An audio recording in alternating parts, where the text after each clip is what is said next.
Bizdə bir xəritə görüntüsü də var. Mən xahiş edəcəm rejissorlar versin. Elman müəllim, davam edin siz.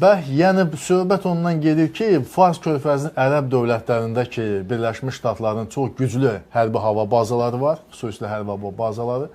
Əl-Üdeyd bu Qətərdə çox nəhəng hərbi hava bazasıdır.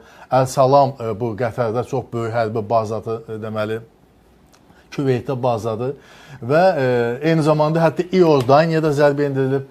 Bax, bu ölkələr, Fars körfəzinin ərəb dövlətləri, Birləşmiş Ştatların hərbi bazaları, bunların hamısında var. Bəhreyndə isə 5-ci donanma yerləşir, Birləşmiş Ştatların 5-ci donanması əraziləri və Birləşmiş Ştatların mərkəzi komandanlığı bu əraziyə deməli rəhbərliyi həyata keçirir və zərbələr də o istiqamətdən gəlməkdədir.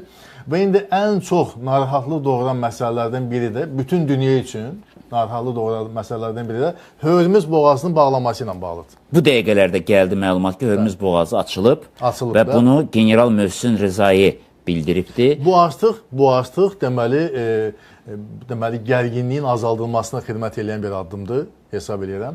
Çünki Hörmüz boğazından Fars körfəzi regionundan dünya ölkələrinə neftin və qazın hər biri sutkada 20 milyon barrel sutkada dünya bazarına neft çıxarılır. Niyə açdı bəs?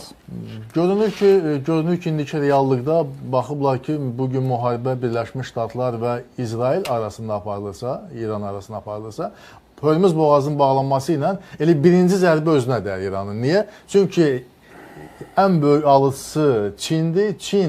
Çinə özünün bütün neftinin 80%-ni satır. Bu, yəni ki, İran İslam Respublikası.